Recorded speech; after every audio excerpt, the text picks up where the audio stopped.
252 pounds. Big as I've ever heard of an alligator snapping turtle. Wow, look at this. I love the Spillway Bowl. I love the sound in this courtyard. Beautiful koi. Mosquito fish down here too. I got one about that same size. That is really cool. It's like a marlin or something. Giraffes up there? What is that? It's a humpback, 40 feet.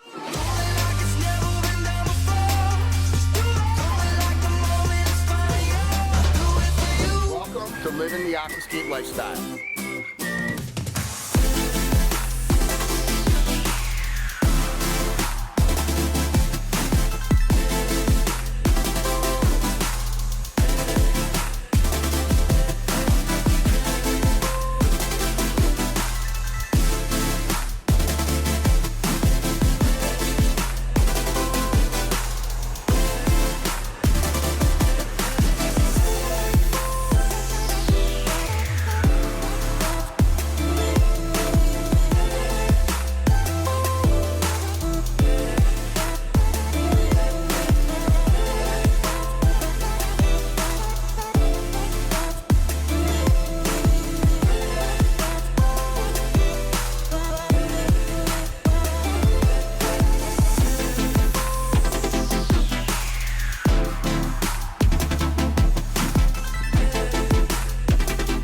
So this is your personal house? Yeah.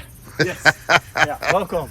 Very cool. So we are with Jay Villemarette, Oklahoma Ponds, out here in Norman, Oklahoma. Norman, yeah. And we got a front yard water feature, you said? No, it's a courtyard water feature. Dude, I was walking and I saw a little fountain over here. Yeah. Did you guys build that? No, those were here before I got involved. Really beautiful black fountains up in the front. What is this called? A porta something? Big driveway. Right? Yeah, big driveway. Okay, Oklahomans call it a big driveway. If you know what this thing is actually called, a porta something. Oh, there's two sets. Dude, that is really classy. I like that a lot.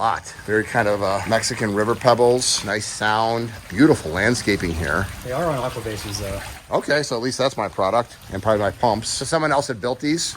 Well, I like these guys' style. I'll put it that way. So this is actually the pond from the coffee table book. Yeah, this is the pond that you guys showcased us in the hands of the artist. What page of the coffee table book? I think it's 246. Okay. 256? 256, I think you said this morning. Okay, and so when did you build this? We built this in September 2019. Okay, let's check out another beautiful Aquascape ecosystem water feature. Wow, this is pristine, this landscape. Right here is where we had to build our platform. So we had to build a platform out of railroad ties. That went right here. We had to take this lattice down and drive our... Oh, because it's a courtyard, you said. Yeah, so we had to be able to get our excavator raised up high enough to reach over this wall so we could do the excavation. What about these trees, like this maple tree? We had to work around it. So we had to take a scoop, back in, back out, and then dump it into a super sack so the mini skid steer could pick up the super sack when it was full and take it to the driveway so it could get hauled off. Of course. We had 18 tons of rock or of dirt came out of this project. Oh, it's right here. Little sneak peek. What a nice area. We got big dogs. Okay, wow. Look at this courtyard. It's got is this a hot tub? Yeah, hot tub. Wow. That's about as nice of a hot tub as I think you could get. Oh, dude, this is gorgeous. Wow. Look at this. I love the Spillway Bowl. I love the sound in this courtyard that it makes. Some great fish in there. Really healthy water. Got to get those plants worked on. Yep. But look at this. How you fit this in here is just spectacular. Is this their like master bedroom or something over here? Yeah. Oh my gosh, so perfect. They got koi crunchies. You want to learn how to teach your fish how to eat out of your hands? Get the Aquascape Koi Crunchies. Shameless plug. Okay, is there an intake bay or a skimmer on this? Intake bay. Okay, so here's the intake bay. So right here is where they have to they just come over, step over here like this, and then would grab leaves or debris that would come out of the water on here. Beautiful koi. Boy, I love this. This is really... Oh, and then look at all these mosquito fish down here too. They look like they're just completely floating.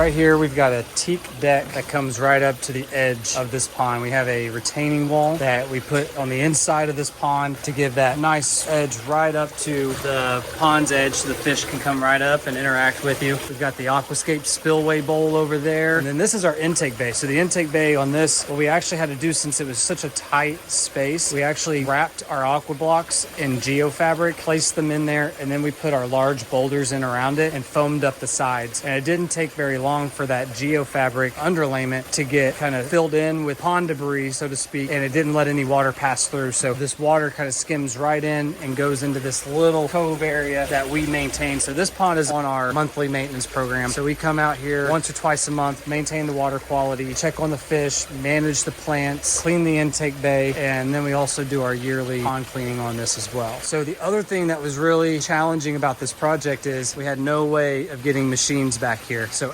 everything had to be done by hand. There's Greg. So everything had to be brought in by hand, or we brought it in over this wall. So we took down this piece of lattice right here, took it down and set it aside, and we built a platform out of railroad ties that raised our excavator up about 20 inches so the arm could reach in over the sides. You'll kind of notice that due to that limited space, the rocks are kind of larger towards the back and they start getting smaller over here because we weren't able to set them with the machine the further we got over to the sides.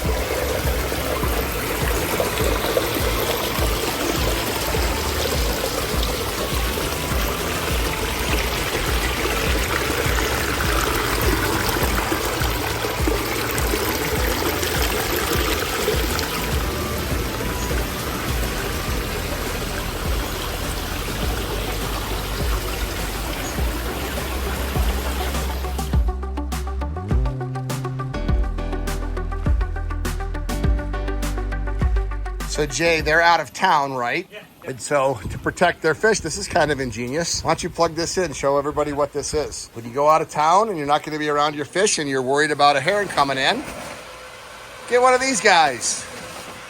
That would scare away any heron. That is for sure. Might scare your fish too.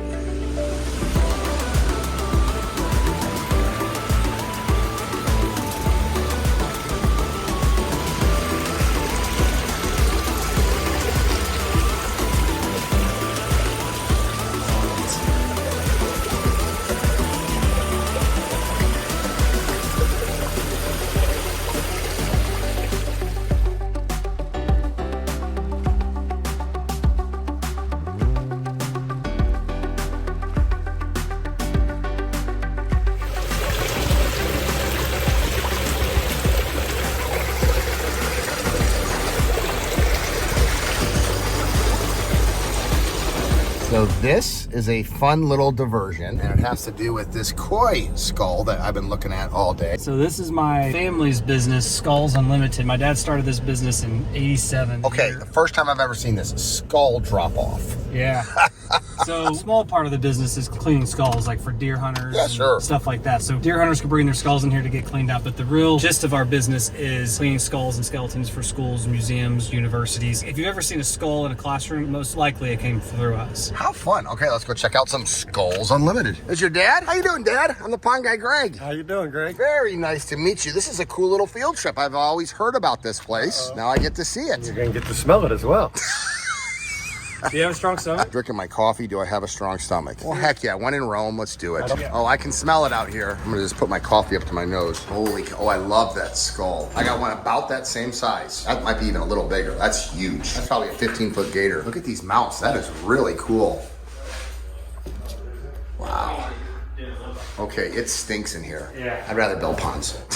Yeah, right. But it is cool. Oh my goodness. This is the coolest thing ever. Look at those longhorns. So this is where you used to work. Mm-hmm. Yep. What is that? It's gotta be, oh, it's like a marlin or something. This is a tuna. Oh, a tuna. Tuna skeleton. Joey was working on this when you left the company. That's a big tuna. So these are old co-workers? Yeah, so Eric's actually my lily supplier. He's the guy I was telling you about that's... Okay, what's more fun, the lily business that smells good or the skull business that smells like this? You know, they both have their ups and downs for sure. Dude, this is incredible. cool. Wow, how long have you been on the team? 30 years. You don't look old enough for 30 years. Well, I appreciate that. He was 10 when he started. So, Dad, how does one get started in the skull business? All I know is that when he was a kid growing up, he said every time you saw a dead raccoon or skunk on the side of the road, you go cut the head off. Well, it all started when I found a dog skull in the woods at the age of 7. My father encouraged me to bring the skeleton home and learn from it. Yeah, okay. And a few years after that, I found a cat skull, and that's all it took was see the differences, but yet the similarities. To be intrigued, and I started collecting skulls at that point.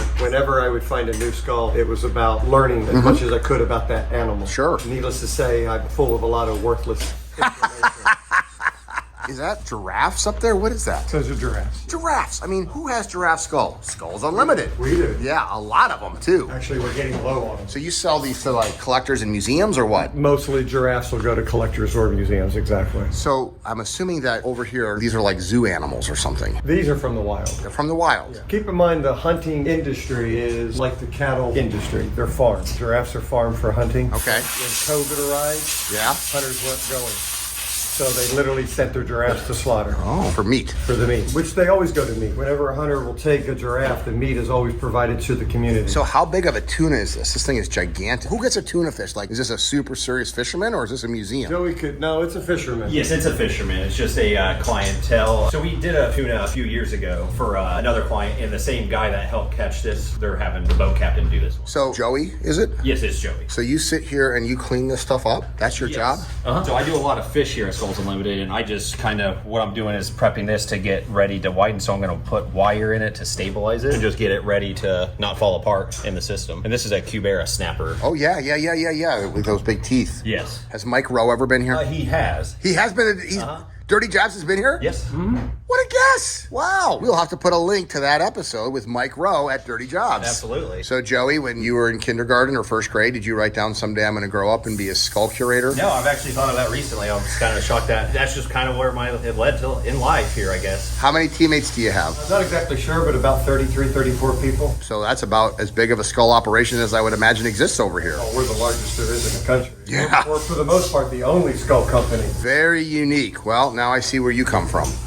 Oh my gosh. So human skulls actually get cleaned here. Skulls and skeletons. Primarily skeletons right now. We're preparing 6 or 7 a week. Whoa. Okay. So how does this process So work? They first go through Dale, and Dale cuts all the tissue off, like the brains, the eyes, meat, everything off them to where it's just a raw skull. Wow. And then they get dried before they get fed to the domestic beetles. Oh, there's beetles. Yeah, Oh, so do we we have use- beetles here? Yeah. Oh, I want to see that. We use beetles to eat. They get inside, so you can see that these just came out of the bug. So you can see like some of the ones crawling up out of the nook and crannies. What kind of beetles are They're these? domestic beetles. Domestic so they're beetles. Domestic. Never heard of it. Yeah, so they're just a carrion beetle. They're actually native to the United States. That's a puppy skull there. And they eat all, so like, you might not want to film this, but like this is a human skeleton. Yeah, I won't tell me human skeletons, but okay, this smells like it looks. Ugh. We've got, I don't know, probably about 30 to 40 colonies. More than that, we got about 40 in that room, plus these, and now we have colonies upstairs. So did you kind of just figure this stuff out as you went? Little by little. I had no idea there was that much demand for skulls. There is within the veterinarian community. Oh, because they study and stuff? Yeah, practice in their dental procedures, tooth extractions, different things like that. Interesting. All right, let's go in this museum. Is this the museum? Yep. Okay. Wow, what a cool thing. So these are the corporate offices. This is where a lot of the phone calls come in, order processing. Like these are all going back to specific customers. So these aren't for retail sales. These all go back. Can you tell by looking at it what skulls are what? Yep, these are all bears, between brown bears and black bears. Holy cow. That is a big bear. And it's going to museums and schools. So that's a customer cat. So a customer's cat died, and they sent their cat in for us to articulate and put back together. That's kind of interesting. Yeah. A little freaky, but okay. Yeah, so we can go crash. You even have a gift shop. Yep. A Skulls Unlimited gift shop. Yep, and we got our museum in there. Hello. How you doing? You want to be on the vlog?